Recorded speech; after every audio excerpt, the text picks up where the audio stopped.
हद की बात ये होती है कि उनके अधिकारी उसी ग्राउंड में उसी कैंपस में बैडमिंटन खेलते रहते हैं, 10 लोग 20 लोग एक साथ खेलते रहते हैं और हम स्टूडेंट अगर 4 लोग एक जगह इकट्ठे हो जाते हैं तो हमारे लिए कोरोना होने लगता है और हमें डरा धमका के बाहर निकाल दिया जाता है। मैम, हमने दिल्ली में तमाम कोशिशें कर ली, हार थक के बैठ गया। अब हमारे पास अनशन के अलावा और कोई ऑप्शन नहीं बचता है। लेकिन आज तो आप सीएम साहब के ऑफिस में गए। सीएम साहब के ऑफिस गए हैं लेकिन वहाँ से कोई रिप्लाई नहीं मिला, कोई बात नहीं हुई, हमसे मिले नहीं, कोई अधिकारी मिले नहीं हमसे। और मैं रोज इनके साथ आकर इनसे मुलाकात करूंगी।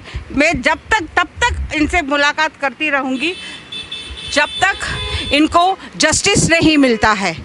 आज मैम पूरा 7 किलोमीटर पैदल घूमे सिर्फ परमिशन के लिए, क्योंकि अनशन के लिए बैठने के लिए परमिशन चाहिए होती है और परमिशन कोई दे नहीं रहा है। अनशन मतलब तब तक आप मुझे हर रोज आप एक नया वीडियो मिलेगा आपको। इनका क्या हालत हो रही है, क्या दशा हो रही है, क्या दशा दिशा हो रही है इनके साथ, क्यों नहीं सुन रहे सरकार। फिर लड़कों का क्या करेंगे मैम, उनके बारे में भी सोचना पड़ेगा ना। यूनिटी है, यूनिटी के साथ हमें चलना होता है। हम अकेले तो बस से सफ़र नहीं कर सकते, इसलिए हम लड़कों का साथ में पैदल आ जा कर रहे हैं।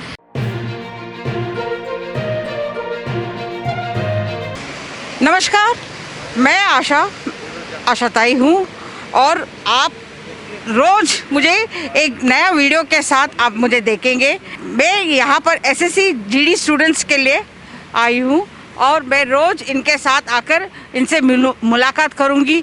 मैं तब तक इनसे मुलाकात करती रहूँगी जब तक इनको जस्टिस नहीं मिलता है।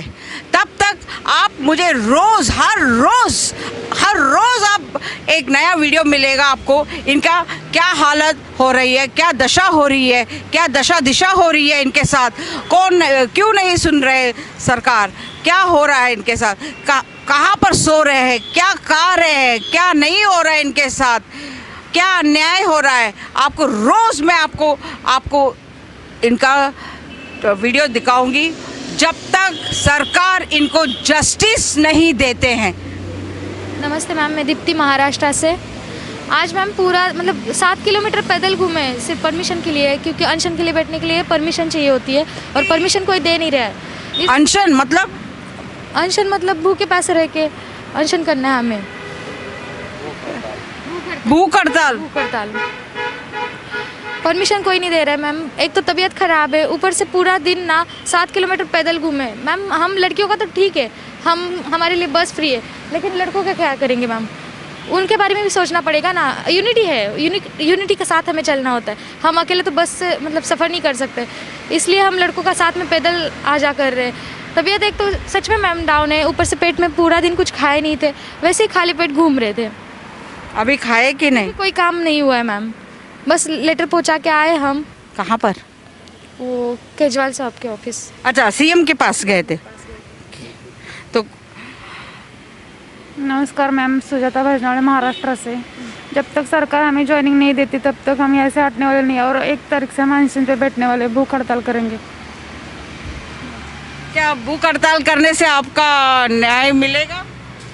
अभी हम कुछ कह नहीं सकते, पर हमें लगता है मिल जाएगा, क्योंकि हमें इतना ट्राई किया हमने, कुछ सरकार कर नहीं रही अभी तक। तो हम उस पर दबाव डालेंगे सरकार को कि हमारी ये मांग पूरी कर ली जाए सरकार ने। एक तो ज्वाइनिंग दो या आरती दो मैम। रिक्वेस्ट करते हैं कि सरकार हमारे माँ बाप बन के हमारी सुन ले और हमको ज्वाइनिंग जल्द से जल्दी दे।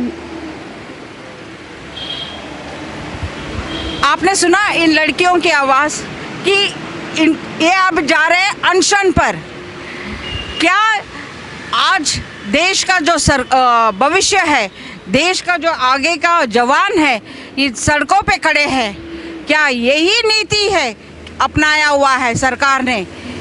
जब तक इनको जस्टिस नहीं मिल रहा है तब तक मैं आशाताई इनके साथ जुड़ी हूँ और इनको जस्टिस दिलाने में पूरा सहयोग करूँगी।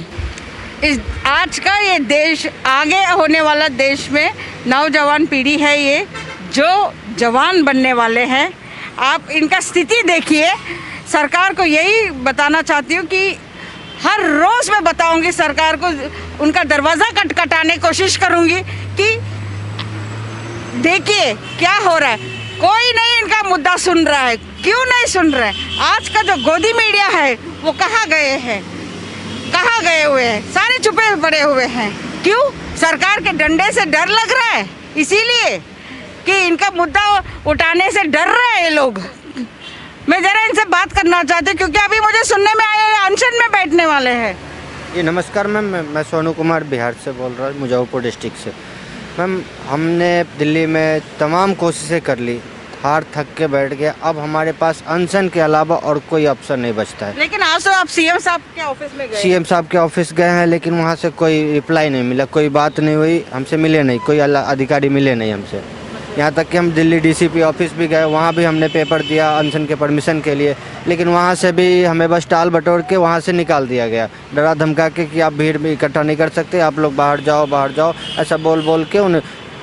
हद की बात ये होती है कि उनके अधिकारी उसी ग्राउंड में, उसी कैंपस में बैडमिंटन खेलते रहते हैं, 10 लोग 20 लोग एक साथ खेलते रहते हैं, और हम स्टूडेंट अगर 4 लोग एक जगह इकट्ठे हो जाते तो हमारे लिए कोरोना होने लगता है और हमें डरा धमका के बाहर निकाल दिया जाता है। बताइए कहाँ का न्याय? क्या उनके लिए कोरोना नहीं हो? वो तो बगैर मास्क के खेलते रहते हैं। वो तो, हम तो मास्क है, सिस्टमेटिक जाते हैं, डरते हुए जाते हैं कि कहीं कोई अधिकारी हमसे गलत सवाल ना कर दे, कुछ पूछ ना दे, हमें कोई फ़ाइन ना लग जाए। हमारे पास पैसे भी नहीं है कि हम फ़ाइन भर दें, इसलिए हमें डर लगते रहता है कि हमारे ऊपर कोई चालान नहीं बन जाए, इसलिए हम पूरी सेफ्टी से जाते हैं हर जगह, पूरी रात पूरे दिन हर समय। पता है हमें कि दिल्ली में धारा 144 लागू है, तो हम मास्क पहने रहते हैं, हमें सांस लेने की दिक्कत होती है, फिर भी हम मास्क पहने रहते हैं इस डर से कि कहीं हमारा चालान नहीं कट जाए। हमारा चालान कट जाएगा तो आज खाने को पैसे नहीं है, हम 2000 चालान का कहाँ से भरेंगे?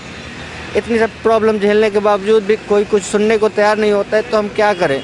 हम मजबूर हो चुके हैं मैम। अब हम चाहते हैं कि मुझे एक कोई जगह सुनिश्चित करा दी जाए दिल्ली सरकार से, दिल्ली पुलिस से, जहाँ पे हम तमाम SSC GD कैंडिडेट बैठ के अपनी बात रखें और अपनी अनशन पे बैठेंगे, हम भूख हड़ताल पे बैठेंगे। और इसके अलावा क्या भूख हड़ताल से आपका सोल्यूशन होने वाला है? मैडम 1.5 महीने से हम भटक रहे हैं, कोई सोल्यूशन, कोई रिप्लाई कहीं से नहीं मिला। अब हमारे पास एक ही ऑप्शन बचता है, भूख हड़ताल का। हम जब 10वीं क्लास में पढ़ते थे तो अन्ना हजारे जी बहुत वरिष्ठ आदमी थे, उन्होंने अनशन पे बैठा था जब आम आदमी पार्टी की पहली बार सरकार बनी थी।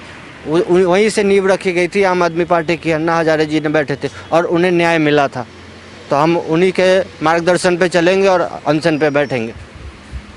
इन्होंने एक बड़ी बात बोल दिया है, इन्होंने अनशन में बैठने वाले हैं। इन्होंने वो कॉन्सेप्ट अपनाया, अन्ना हजारे का कॉन्सेप्ट अपनाया जब आम आदमी पार्टी खड़े हो रहे थे, वो कॉन्सेप्ट अपनाया है। देखते हैं इनको आगे कहाँ तक इनका सफ़र चल रहा है। हाँ जी, आज आप सीएम के ऑफिस खाली हाथ लौटे। मैम जब जनता दरबार में सीएम साहब से मिलने के लिए बुलाया गया तो मैम हम वहाँ पे गए, लेकिन आज ही के दिन मैम उनका एक जो शेड्यूल था मैम थोड़ा चेंज हो गया है। जो जगह थी मैम जो जनता दरबार की जो मीटिंग की थी, तो एक दूसरी जगह वो दरबार यानी दूसरी जगह मीटिंग हुई थी, और हम यहाँ पे नए हैं, इसलिए हमें जो जहाँ कहाँ वो मीटिंग हो रही है, वो दरबार का जनता दरबार कहाँ वो है चालू हुआ है, ये हमें मालूम नहीं था। इसलिए वहाँ तक जाने के लिए हमें बस की सुविधा भी नहीं हुई, और हम फिर भी हम वहाँ पे चलते चलते बहुत दूर चलते गए ले आनी, और हमको वहाँ जाने में थोड़ा सा समय ज़्यादा हो चुका था। हम जैसे ही गेट के पास गए तो सीएम साहब गाड़ी में बैठ के जा रहे थे, तो इसमें हमारी भी कोई गलती नहीं है, लेकिन वो जगह हमें मालूम नहीं थी, वो जगह आज के दिन चेंज हुई थी, इसलिए हम जल्दी जा नहीं पा सके।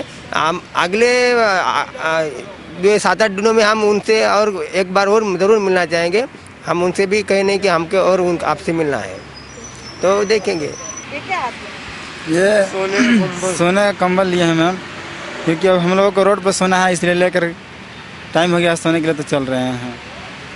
और बात मैम, जवान की दशा और दिशा, इनके हाथ में जो कंबल है, ये कंबल रास्ते पे डालकर सोने वाला है। क्या सरकार को, क्या गृह मंत्री ये देख सकते हैं आगे का जवान जो होने वाला जवान है, देश का रक्षा करने वाला जवान है, वो आज सड़क पे सो रहे? ये दशा है इनका।